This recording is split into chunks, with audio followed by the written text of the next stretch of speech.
ಕರ್ನೂಲ್ ಜಿಲ್ಲೆಯಲ್ಲಿ ಶನಿವಾರ ಮುಂಜಾನೆ ಸಂಭವಿಸಿದ ಭೀಕರ ರಸ್ತೆ ಅಪಘಾತದಲ್ಲಿ 5 ಮಂದಿ ಸಾವನ್ನಪ್ಪಿದ್ದು, ಆಂಧ್ರಪ್ರದೇಶದ ಎಮ್ಮಿಗನೂರು ಮಂಡಲದ ಕೋಟೆಕಲ್ ಕರು ಬಳಿ ಫಾರ್ಚುನರ್ ಎಸ್ಯುವಿ ಮತ್ತು ಮಾರುತಿ ಸ್ವಿಫ್ಟ್ ಡಿಸೈರ್ ಕಾರು ಮುಖಾಮುಖಿ ಡಿಕ್ಕಿ ಹೊಡೆದ ಪರಿಣಾಮ ಈ ಅಪಘಾತ ಸಂಭವಿಸಿದೆ.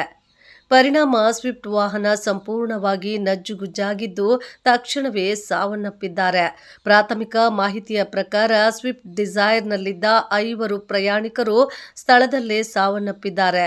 ಆದರೆ ಫಾರ್ಚುನರ್ನಲ್ಲಿ ಪ್ರಯಾಣಿಸುತ್ತಿದ್ದ 2 ಗಂಭೀರ ಗಾಯಗೊಂಡಿದ್ದು, ಅವರನ್ನು ಚಿಕಿತ್ಸೆಗಾಗಿ ಹತ್ತಿರದ ಆದೋನಿ ಆಸ್ಪತ್ರೆಗೆ ದಾಖಲಿಸಲಾಗಿದೆ.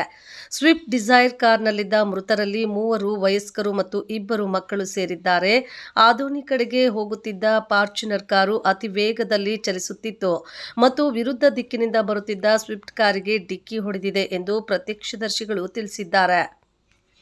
ಮೃತರನ್ನ ಕೋಲಾರ ಜಿಲ್ಲೆಯ ಬಂಗಾರಪೇಟೆ ಚಿಕ್ಕಹೊಸಹಳ್ಳಿ ಗ್ರಾಮದ 60 ವರ್ಷದ ವೆಂಕಟೇಶಪ್ಪ, ಅವರ ಮಗಳು 32 ವರ್ಷದ ಮೀನಾಕ್ಷಿ, ಅಳಿಯ 36 ವರ್ಷದ ಸತೀಶ್ ಮತ್ತು ಮೊಮ್ಮಕ್ಕಳಾದ 3 ವರ್ಷದ ಋತ್ವಿಕ್ ಮತ್ತು 5 ವರ್ಷದ ಭುವಿತ್ ಗೌಡ ಎಂದು ಗುರುತಿಸಲಾಗಿದೆ.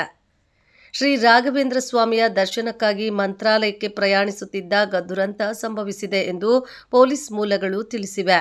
ಈ ಪ್ರದೇಶದಲ್ಲಿ ಇತ್ತೀಚಿನ ದಿನಗಳಲ್ಲಿ ಮಾರಕ ರಸ್ತೆ ಅಪಘಾತಗಳ ಸರಣಿಯಾಗಿ ಸಂಭವಿಸುತ್ತಿದೆ. ಕರ್ನೂಲ್ ಜಿಲ್ಲೆಯಲ್ಲಿ ಇತ್ತೀಚೆಗೆ ನಡೆದ ಬಸ್ ಅಪಘಾತದ ನಂತರ ರಸ್ತೆ ಅಪಘಾತಗಳು ಆಗಾಗ್ಗೆ ಸಂಭವಿಸುತ್ತಿವೆ. ಇದು ಪ್ರಯಾಣಿಕರಲ್ಲಿ ಕಳವಳವನ್ನುಂಟು ಮಾಡಿದೆ. ಹೆಚ್ಚಿನ ಜೀವಹಾನಿಯನ್ನು ತಪ್ಪಿಸಲು ವಾಹನ ಚಾಲಕರು ವೇಗದ ಶಿಸ್ತನ್ನು ಕಾಪಾಡಿಕೊಳ್ಳಲು, ಸಂಚಾರ ನಿಯಮಗಳನ್ನು ಪಾಲಿಸಲು ಮತ್ತು ವಿಶೇಷವಾಗಿ ಅಪಾಯಕಾರಿ ತಿರುವುಗಳಲ್ಲಿ ಎಚ್ಚರಿಕೆಯಿಂದ ವಾಹನ ಚಲಾಯಿಸಲು ಪೊಲೀಸರು ಮನವಿ ಮಾಡಿದ್ದಾರೆ.